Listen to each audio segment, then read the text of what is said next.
Hello, my name is Adam Manuel, and in this video I'm going to briefly discuss the Baptist denomination and the role it has played in the United States history. If we look at the early American history, starting out there, we see that various people from all over Europe, starting out, were coming to the United States for various reasons. Obviously, you would have people coming specifically to Virginia for financial benefit mostly. Then we have people going to, for example, Massachusetts Bay Colony to escape religious persecution and have a freedom of religion.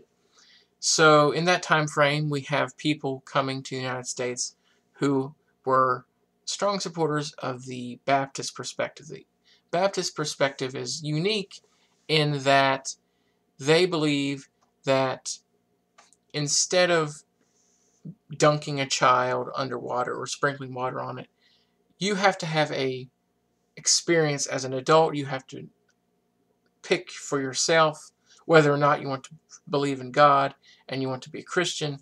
And once you are an adult and you believe that, then you are baptized, and that is when you become a Christian completely.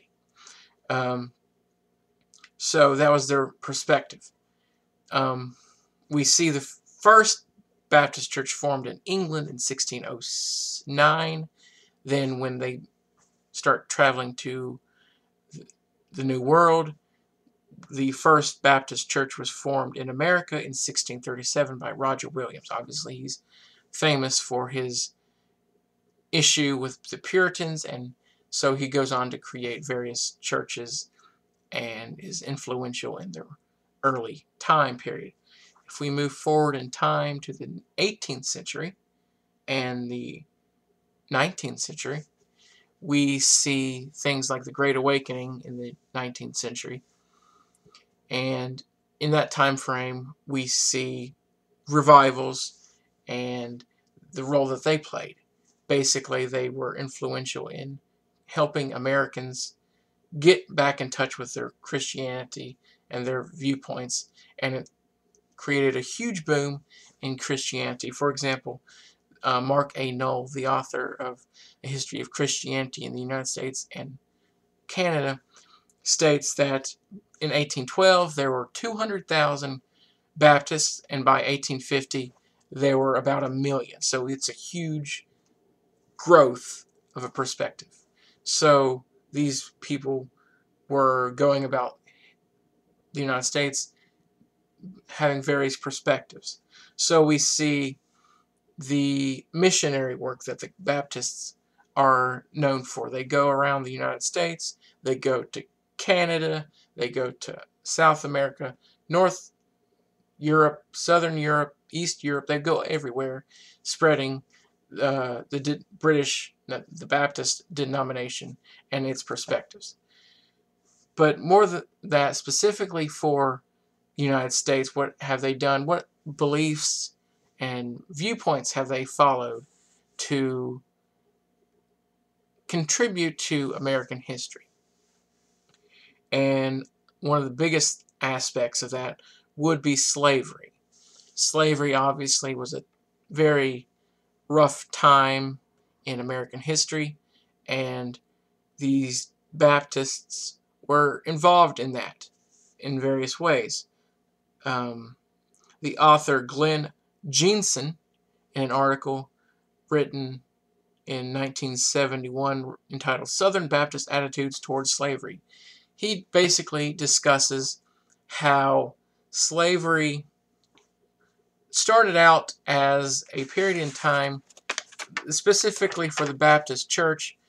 Baptists were more than willing to worship God right next to a white and black together with each other. They felt there was nothing wrong with it. Then Jensen then goes on to discuss how, as time goes on, and racially motivated beliefs go into effect. We see people starting to shy away from the close-knit perspective, and going more into the belief that God had ordained it to be this way. So the Southern Baptists specifically would use various excuses, basically, to say that the African American had to be subordinate to the white man, and obviously that's a big issue in American history, and obviously it leads to the Civil War and various things like that. Then another issue that the Baptists were involved in was women's suffrage. Basically, women had been fighting for centuries, basically, for the right to vote, and in Evelyn A. Kirkley's article, she discusses how, and she even puts it in the title of her article, this work is God's cause. The women of Baptist and Methodist and Christian belief, all when they went out to try to get suffrage and women's right to vote, they were saying that God wants women to vote. It's only natural. It's only right. And she, in the conclusion, states that they were very strong in using the Christian idea to get what they wanted, and eventually it did work out. And then if we look at what the Baptists are doing today, you see obviously a lot of missionary work. You see working with the poor. You see trying to get people to act morally and work with young men, young women, trying to get youth under the correct belief, help them become Christians. And then, of course, you see their involvement in education. They feel that education is very important, and obviously the Liberty University has a Baptist perspective, so that would be very important, and you can see their effects when they are creating a university where everybody can come and learn. Thank you for listening, and I hope you enjoyed.